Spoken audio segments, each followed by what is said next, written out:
अगर मैं पूरे भारतवर्ष में सोयाबीन का जो अनुसंधान हुआ है, जिसमें हमारा जो केंद्र है वो अग्रणी रहा है, और जो सबसे महत्वपूर्ण उपलब्धियां हैं, अगर आप स्मरण करें कि 1970 से लेकर के और 80 तक जो वेराइटीज यूएस से आई थी, उन वेराइटीज में सबसे बड़ी समस्या फली के चटकने की, सेटलिंग की थी। पूरा वहीं झड़ जाता था और इस कारण सोयाबीन का पूरा उत्पादन नहीं ले पाते थे। उन दोनों उत्पादकता केवल 500 किलोग्राम 5 कुंटल हुआ करती थी। परंतु आज जो हमने सबसे बड़ा अचीवमेंट किया, जिसको आज इकोनॉमिक्स ने बताया है कि 43,501 करोड़ रुपए का उससे एक लाभ मिला है, और वो था कि हमने नॉन सेटलिंग वेराइटी निकाली, जिससे जो चटकने वाली समस्या थी उसका समाधान हुआ। दूसरा देखेंगे कि उन दिनों रस्ट का बहुत प्रचलन था।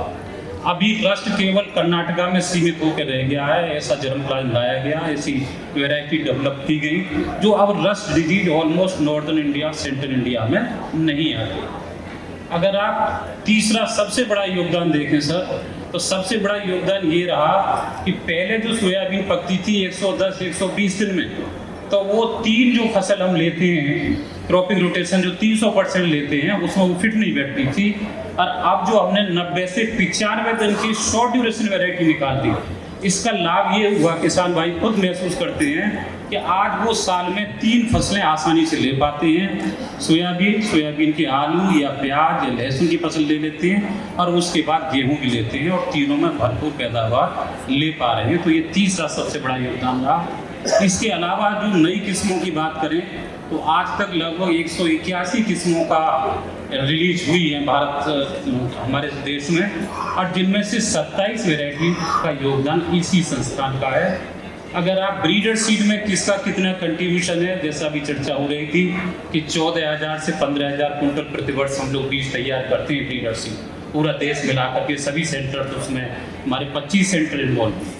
उसमें हमारे सेंटर का जो योगदान है पिछले वर्ष 12% था, अभी बढ़ करके 16%।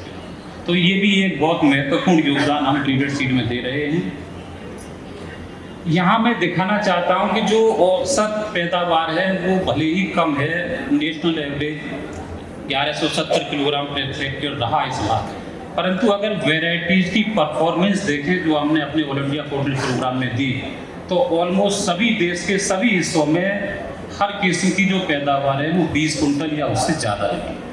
तो इसका अर्थ ये हुआ कि 10 कुंटल नेशनल एवरेज और 20 कुंटल का पोटेंशियल, ये भी हमारा 3-3 सालों के एवरेज का लिया गया है। तो लगभग 100% का यील्ड गैप होता है जिसको पूरा किया जा सकता है। यानी इतनी क्षमता तो हमारे पास आज है। नहीं, हमको विचार ये करना पड़ेगा कि पूरा किया जा सकता है, तो 3 सालों में पूरा किया क्यों नहीं गया? जी, तो मैं बता दूं। ये सवाल है ना, जब दूसरे देशों में उत्पादकता इतनी ज़्यादा है, इवन नॉन जीएमपी क्रॉप्स में जो करते हैं वो भी हमसे ज़्यादा उत्पादन कर रहे हैं। वो क्यों नहीं हुआ और वो कैसे होगा? तो वो सभी मैं आगे की स्लाइड्स में उन सबका वर्णन कर रहा हूँ। बहुत सारी उपलब्धियाँ हो रहे हैं जो मशीनरी से संबंधित हैं। जैसे आज आपने मशीनरी का एक डेमोन्स्ट्रेशन देखा भी है। इसके अलावा अभी कंबाइन हार्वेस्टर भी आ गए। तो ये सब भी अलग अलग विभागों से हमको मिली है। सबसे एक और जो सबसे बड़ा उपलब्धि जिसको मैं मानता हूँ, गुड इकोनॉमिक प्रैक्टिस।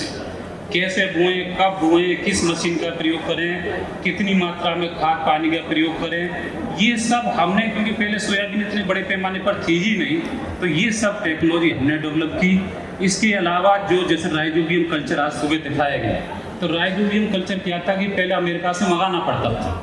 अब हमारे वैज्ञानिकों ने अपनी ही मिट्टी से उन जीवाणुओं को निकाल लिया और उसका बड़े पैमाने पर नेटिव जो स्ट्रेन्स हैं उनका हम उत्पादन कर रहे हैं। कंसोर्सिया हमने बना लिया है, लिक्विड फॉर्म में हम ले आए हैं, जिससे बहुत ही आसानी है।